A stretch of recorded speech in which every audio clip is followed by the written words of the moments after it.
नमस्कार। आज हम डिस्कस करेंगे एचपीएसएससी का प्रीवियस पेपर। ये जो एचपीएसएससी का प्रीवियस पेपर है इसका हम आज जीके का सेक्शन जो है वो डिस्कस करेंगे। पिछले कल हमने एचपी जीके जो है वो डिस्कस की थी। आज इंडिया जीके का कुछ सेक्शन देख लेते हैं, खासकर हिस्ट्री के क्वेश्चन स्टार्टिंग से देखेंगे और देखते हैं और क्या क्या इंपॉर्टेंट लगता है इस पेपर में। अभी 121 क्वेश्चन से हम स्टार्ट करेंगे। बोलते हैं the Gayatri Mantra is dedicated to which deity. तो गायत्री मंत्र जो है वो किस देवी को जो है वो समर्पित है या फिर किस देवता को जो है ये समर्पित है। तो क्वेश्चन नंबर 121 की बात करेंगे कि इसका सही आंसर क्या होगा। तो सावित्री इसका सही आंसर होगा। सावित्री को जो है ये डेडिकेटेड है। कई बार ये क्वेश्चन देखो पूछा गया है। तो वैसे तो गायत्री मंत्र सूर्य देवता को भी समर्पित होता है, परंतु जो फाइनल आंसर की आई थी उसके अकॉर्डिंग एग्जैक्टली जो है वो सावित्री इसका सही आंसर है। तो ध्यान रखिएगा, गायत्री मंत्र सावित्री को जो है, सावित्री देवी को जो है वो समर्पित है। और गायत्री मंत्र की बात करें तो गायत्री मंत्र जो है वो ऋग्वेद के तीसरे मंडल से जो है वो लिया गया है। ये भी ध्यान रखना है, ऋग्वेद के तीसरे मंडल से ये लिया गया है। 122 क्वेश्चन देखिए, पूछते हैं Ashoka convened the third Buddhist council at. तो अशोक ने तीसरी बौद्ध संगीति का आयोजन कहाँ पर कराया था। बौद्ध संगीतियों के बारे में हमने बहुत बार रिवाइज किया है। कितनी बौद्ध संगीतियाँ हुई थी, तो 4 बौद्ध संगीतियाँ हुई थी। तीसरे नंबर की जो बौद्ध संगीति थी वो अशोक के द्वारा करवाई गई थी और ये कहाँ पर करवाई गई थी, पाटलिपुत्र में करवाई गई थी। 122 का जो है वो ऑप्शन बी सही आंसर है। अब पाटलिपुत्र में करवाई गई थी। इसके अलावा जो बाकी की 3 संगीतियाँ बच जाती हैं। पहली संगीति जो था वो सप्तपर्णी गुफा में करवाई गई थी अजातशत्रु के द्वारा। दूसरे नंबर की जो संगीति थी वो वैशाली में करवाई गई थी कलाशोक के द्वारा। तीसरे नंबर की आपको पता चल गया अशोक ने पाटलिपुत्र में, और चौथे नंबर की जो था वो कनिष्क ने कुंडलवन में जो था वो आयोजित करवाई थी। तो ये 4 बौद्ध संगीतियाँ मोस्ट इंपॉर्टेंट हैं। चारों की चारों जो है आपको याद रखनी है बौद्ध संगीतियाँ। बौद्ध धर्म के बारे में कुछ और भी अगर आपसे पूछा जाएगा तो बुद्ध का बचपन का नाम पूछ लिया जाएगा, या फिर बुद्ध का जन्म कहाँ पर हुआ था ये पूछ लिया जाएगा। तो बुद्ध का जन्म जो था वो लुम्बिनी में हुआ था। बुद्ध की मृत्यु जो था वो कहाँ पर हुई थी, तो बुद्ध की मृत्यु जो था वो कुशीनगर में हुई थी। बुद्ध का जो जन्म था वो कब हुआ था, तो 563 ईस्वी पूर्व जो था वो बुद्ध का जन्म हुआ था। ये ध्यान रखना है। और बचपन का नाम बुद्ध का सिद्धार्थ, तो जो जो था वो उसका बचपन का नाम था बुद्ध का। गौतम बुद्ध की बात कर रहे हैं, ये ध्यान रखिए। 123 में पूछा गया है the author of Shri Bhashya is. तो श्री भाष्या की रचना जो था वो किसके द्वारा की गई है। श्री भाष्या की रचना जो है वो की गई है रामानुज के द्वारा। ऑप्शन सी रामानुज जो है वो सही आंसर है। अब देखो ये तो हो गया सिर्फ एक ग्रंथ के बारे में, एक किताब के बारे में जिसकी रचना की गई है, परंतु और भी बहुत सारी ऐसी चीज़ें हैं जो एग्जाम में स्टिल पूछी जाती हैं और मोस्ट इंपॉर्टेंट भी हैं। तो इनमें थोड़ी सी मैं आपको रिवाइज करवा देता हूँ। जैसे कि अष्टाध्यायी ग्रंथ पाणिनि का है, रामायण की रचना वाल्मीकि के द्वारा की गई है, महाभारत की रचना वेद व्यास के द्वारा की गई है, और बृहन संहिता जो है वो वराहमिहिर के द्वारा रचित की गई है। मेघदूतम जो है वो कालिदास की रचना है। अभिज्ञान शकुंतलम जो है वो कालिदास की रचना है। कुमार संभवम जो है ये भी कालिदास की रचना है। हर्षचरित्र जो है वो बाणभट्ट की रचना है। रत्नावली जो है वो हर्षवर्धन की रचना है, और नागानंद जो है ये भी हर्षवर्धन की रचना है। पंचतंत्र ये जो है वो विष्णु शर्मा की जो है वो रचना है। इंडिका इंडिका भी एक ग्रंथ है। ये ग्रंथ जो है वो मैक्सथनीज के द्वारा लिखा गया था, और अर्थशास्त्र नामक का ग्रंथ जो है वो चाणक्य के द्वारा लिखा गया है। तो ये आपने इंपॉर्टेंट ग्रंथों के बारे में, किताबों के बारे में याद रखना है। और श्री भाष्य की रचना किसने की थी, रामानुज ने इसकी रचना की थी। 124 क्वेश्चन देखिए, बोलते हैं the Sikh Guru who killed by the order of Aurangzeb was. तो ऐसे सिख गुरु कौन थे जिनकी हत्या जो था वो औरंगजेब के आदेश पर हुई थी। औरंगजेब के आदेश पर जो था वो गुरु तेग बहादुर जी की मृत्यु हो गई थी। ऑप्शन सी जो था वो सही आंसर है। अब गुरु तेग बहादुर की मृत्यु जो था वो औरंगजेब के कहने पर हुई थी। गुरुओं के बारे में, सिख गुरुओं के बारे में भी देखा गया है कि एग्जाम में एक नए क्वेश्चन जो है वो पूछ लिया जाता है। सिख गुरुओं के बारे में रिवाइज करना भी बहुत इंपॉर्टेंट है। बात करें कि सिख धर्म के प्रवर्तक किसको कहा जाता है, जिन्होंने सिख धर्म की स्थापना की थी। एक तरह से सिख धर्म के प्रवर्तक जो है वो गुरु नानक जी को कहा जाता है। गुरु नानक जी को कहा जाता है। और गुरुमुखी लिपि जो है, गुरुमुखी लिपि के जनक किसको कहा जाता है, तो ये गुरु अंगद जी को कहा जाता है। अमृतसर जो शहर है उसकी स्थापना किसने की थी, उसकी स्थापना गुरु रामदास जी के द्वारा की गई थी। अमृतसर की स्थापना ध्यान रखिएगा। और गुरु ग्रंथ साहिब का संकलन किसने किया था, ये गुरु अर्जन देव जी ने किया था, गुरु अर्जन देव जी ने। और खालसा पंथ की स्थापना का क्रेडिट जो है वो गुरु गोविंद सिंह जी को जाता है। तो ये विभिन्न गुरुओं के बारे में हो गया। और एक गुरु तेग बहादुर जी थे, इनकी हत्या जो था वो औरंगजेब ने इन्हें मृत्युदंड जो था वो दे दिया था, एक तरह से आप कह सकते हैं।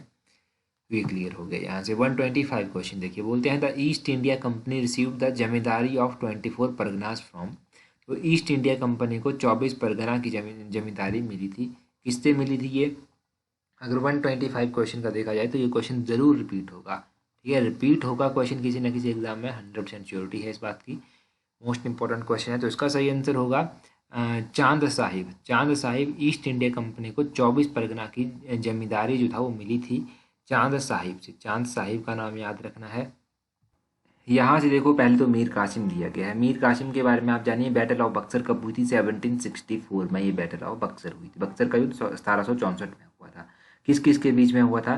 तो ये हुआ था ब्रिटिश फोर्सेस के बीच में। ब्रिटिश फोर्सेस जो था उनको लीड कर रहे थे major Hector Munro. Hector Munro जो था वो उसको लीड कर रहे थे। और दूसरी साइड कौन कौन थे? दूसरी साइड जो था, एक तो ये थे मीर कासिम थे, इन जो बंगाल के, एक तरह से आप कह लीजिए कि बंगाल के नवाब थे। और इसके अलावा जो था वो अवध के नवाब, जिनका नवाब सजाउद्दौला जो था, जिनका नाम था, वो भी जो था वो दूसरी साइड थे। तो ये दो तीन नाम आपको याद रखने हैं, नवाब सिराजुद्दौला और मीर कासिम साथ में मिलकर लड़ रहे थे ब्रिटिश के अगेंस्ट बक्सर की लड़ाई में।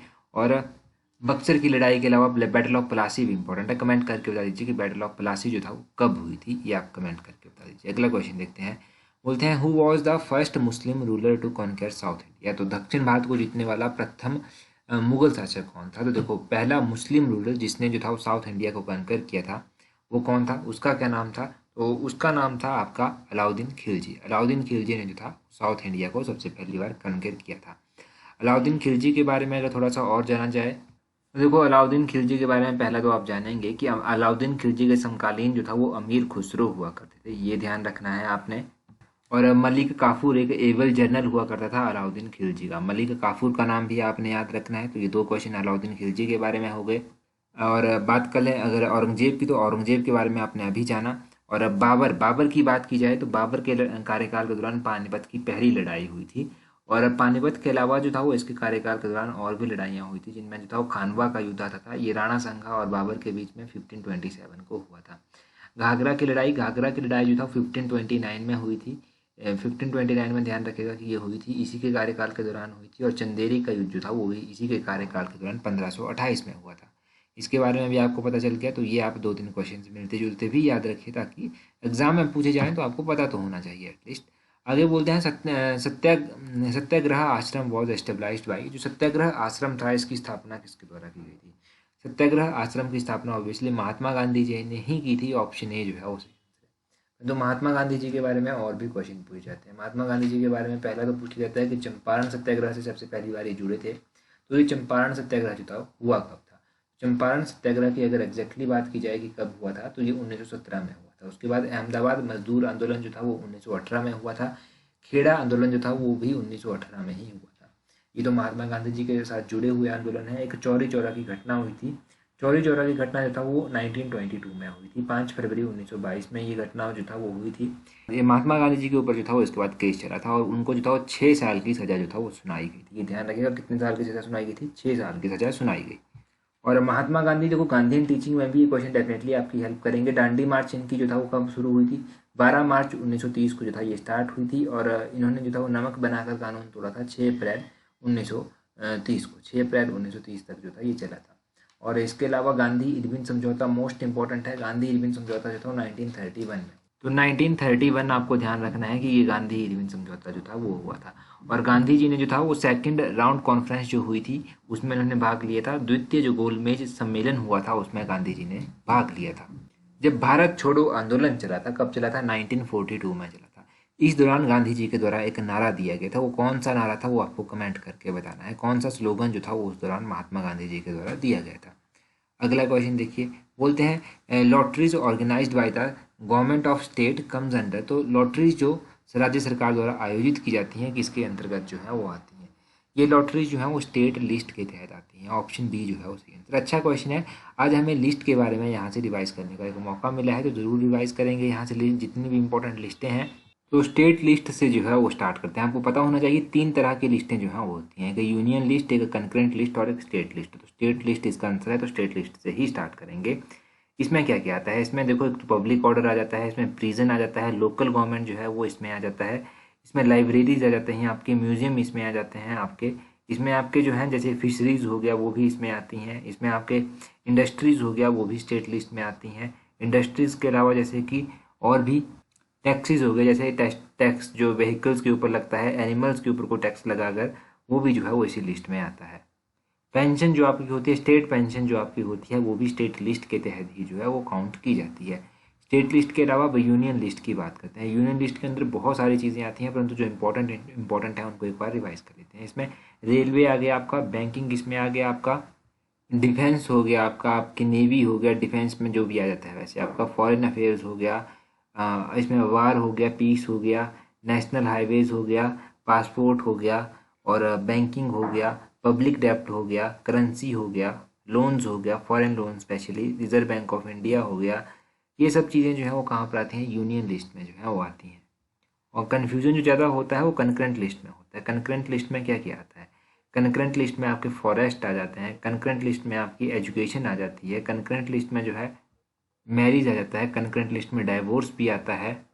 बहुत सारी चीज़ें हैं ये जो कंकरेंट लिस्ट में जो है वो आती हैं, परंतु जो इंपॉर्टेंट थी वो याद रखिएगा। एजुकेशन बहुत बार पूछा गया है, बैंकिंग बहुत बार पूछा गया है, इस तरह की चीज़ें रिपीट होती हैं तो ध्यान रखना है किस किस में ये आती हैं। यहाँ पर पूछा गया है Kaushala Mahajanapada was located in which Indian state. ये जो कौशल महाजनपद है ये किस भारतीय राज्य में स्थित है। देखो महाजनपदों के बारे में हम बहुत बार पढ़ चुके हैं, तो अभी ये पूछते हैं कि कौशल महाजनपद किस राज्य में है, तो ये उत्तर प्रदेश में जो है वो पड़ता है। उत्तर प्रदेश की इसका ऑप्शन ए जो है वो सही आंसर हो जाएगा। मोस्ट इंपॉर्टेंट क्वेश्चन है। एक तो ये कौशल महाजनपद इंपॉर्टेंट है, दूसरे नंबर पर इसकी राजधानी कहाँ पर थी, तो इसकी राजधानी श्रावस्ती में स्थित थी। श्रावस्ती याद रखिएगा, यहाँ पर इसकी राजधानी स्थित थी। और भी महाजनपद और उनकी राजधानियाँ तो हमने बहुत बार डिस्कस कर रखी हैं। आज हम महाजनपद और उनकी प्रेजेंट टाइम में लोकेशन जो है वो कहाँ कहाँ पर स्थित है वो जानेंगे। एक तो काशी महाजनपद है, इसकी राजधानी वाराणसी में है और ये बनारस में पड़ता है। ये ध्यान रखिएगा, बनारस में ये पड़ता है। और एक वज्जी महाजनपद है, वज्जी महाजनपद की राजधानी वैशाली में है और ये महाजनपद जो है वो प्रेजेंट लोकेशन है इसकी बिहार की, तो बिहार याद रखिएगा। और अगर हम बात करें, एक है पंचाला महाजनपद। पंचाला महाजनपद जो है इसकी राजधानी जो है वो है स्थित काम्पिल्य में। काम्पिल्य में इसकी एक राजधानी थी और ये जो है प्रेजेंट टाइम में उत्तर प्रदेश में ही पड़ता है। एक वत्स महाजनपद भी था, इसकी राजधानी जो था वो कौशाम्बी में स्थित थी, तो वत्स महाजनपद जो है वो इलाहाबाद के आसपास कहीं पर पड़ता है।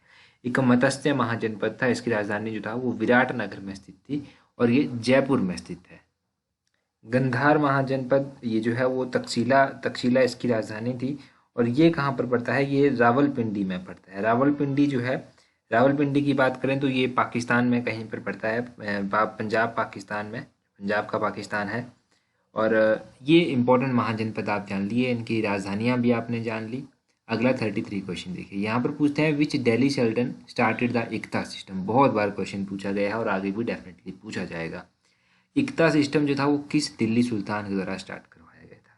ये सिस्टम इल्तुतमिश के द्वारा स्टार्ट करवाया गया था। ऑप्शन ए इल्तुतमिश जो है वो सही आंसर है। पहले कुतुबुद्दीन ऐबक शासक था, कुतुबुद्दीन ऐबक के बाद इल्तुतमिश जो था वो शासक बना था। और भी इल्तुतमिश के बारे में कुछ जानेंगे तो इल्तुतमिश ने एक तो ये इक्ता सिस्टम और एक चालीसा प्रणाली थी, चालीसा समूह कह लीजिए, ये भी जो था वो इसने स्टार्ट करवाया था। और इल्तुतमिश जो था, ये जो इल्तुतमिश शब्द है इसका मतलब होता है साम्राज्य का रक्षक। और इससे पहले कुतुबुद्दीन ऐबक था, तो ऐबक का मतलब होता है चंद्रमा का देवता, ये भी ध्यान रखना है। हमारे इस तरह के बेसिक क्वेश्चंस पूछ ले जाते हैं जो हमने एक्सपेक्ट भी नहीं किए होते हैं। इल्तुतमिश के द्वारा जो था वो सिक्के भी चलाए गए थे। इनमें दो तरह के सिक्के थे, एक इसने चांदी का सिक्का चलाया था जिसको टका कहा जाता था और एक एक तांबे का सिक्का चलाया था जिसको जीतल कहा जाता था। तो चांदी का सिक्का था उसको टका और जो तांबे का सिक्का था उसको जीतल कहा जाता था। सिक्कों के बारे में भी पूछा जा सकता है। हर बार की तरह देखो कुछ क्वेश्चंस जो हैं हम हिंदी के आज डिस्कस कर लेते हैं। पिछले कल हमने सिर्फ इंग्लिश ही डिस्कस की थी, आज कुछ क्वेश्चंस हिंदी के देख लेते हैं। बोलते हैं श क्या है, तो श की अगर बात करें तो ये उसमें है, ऑप्शन बी जो है वो सही आंसर आ जाएगा। कामदेव का पर्यायवाची बहुत बार एग्जाम में पूछा गया है, इसका पर्यायवाची कंदर्प होता है, ऑप्शन सी सही आंसर है। आंखों में खटकना मुहावरे का अर्थ क्या होता है। आंखों में खटकना मुहावरे का अर्थ जो है वो क्या होता है, वो होता है अच्छा न लगना। अच्छा न लगना इस मुहावरे का अर्थ जो है वो होता है। गए से प्रत्यय शब्द बनता है, तो गए से जलमय ये प्रत्यय शब्द जो है वो बनता है। क्वेश्चन नंबर 4 का जो है वो ऑप्शन ए सही आंसर होगा, जलमय। और अगर हम बात करें पांचवें में कि वी प्लस सम जो है इसका क्या होगा, इसमें विषम आ जाएगा। अगर लिखा किस तरह से लिखेंगे इसको, ऑप्शन ए इस तरह से लिखा जाएगा। प्रसंग का विशेषण बताना है, विशेषण बहुत बार एग्जाम में पूछते हैं, तो प्रसंग का क्या विशेषण होता है। क्वेश्चन नंबर 6 का ऑप्शन बी जो है वो प्रासंगिक जो है वो सही आंसर। देख लीजिए, प्रासंगिक इसका विशेषण होता है। आखंड में समास कौन सा है, तो अखंड में क्या कौन सा समास होगा, इसमें अव्ययी भाव समास होगा। मोस्ट इंपॉर्टेंट समास आ गया ये आपका, मोस्ट इंपॉर्टेंट समास है। और अशुद्ध शब्द आपको बताना है कि एक किस तरह से लिखा जाता है, एकता, तो एकता कुछ ऑप्शन डी इस तरह से लिखा जाता है एकता। आसान ही था ये तो। आगे देखिए, आगे भी एक क्वेश्चन दिया गया है, बोलते हैं शुद्ध शब्द आपको बताना है। 4 ऑप्शन दिए गए हैं, उसको देखे ही, अगला दिया गया है उसको भी देखे हो, आगे दिया गया है उसे देखा है, आगे दिया गया है इनमें से कोई भी नहीं। शुद्ध शब्द इनमें से कौन सा है, आपको कमेंट करके ये अभी बताना है। आप कमेंट करके इसको बता दीजिए, आसान ही है। बाकी आपको जो है आपको जो है टेलीग्राम पर, अगर अभी तक आप नहीं जुड़े हैं तो टेलीग्राम पर आपको जुड़ जाना चाहिए। वहाँ पर जुड़ने के लिए @allexam31 इस तरह से सर्च कीजिएगा। वहाँ पर आपको इंपॉर्टेंट क्विजेज मिल जाएंगे, इंपॉर्टेंट पीडीएफ्स मिल जाएंगी। हर एक चीज़ जो आपके एग्जाम पॉइंट ऑफ व्यू से इंपॉर्टेंट होती है उसको जो है टेलीग्राम पर हम प्रोवाइड करवाते रहते हैं। तो इस तरह से सर्च करना अपने टेलीग्राम से @allexam31। 15,700-800-900 से अधिक लोग हमारे साथ जुड़ चुके हैं। तो आप भी जुड़ जाइए ताकि आने वाले एग्जाम्स में आपको भी जो है वो हेल्प मिल सके, जैसे कि पहले भी मिलती रही है। तो आज की वीडियो को यहीं समाप्त करते हैं। So that's all for today. Thank you very much for watching and listening it very patiently.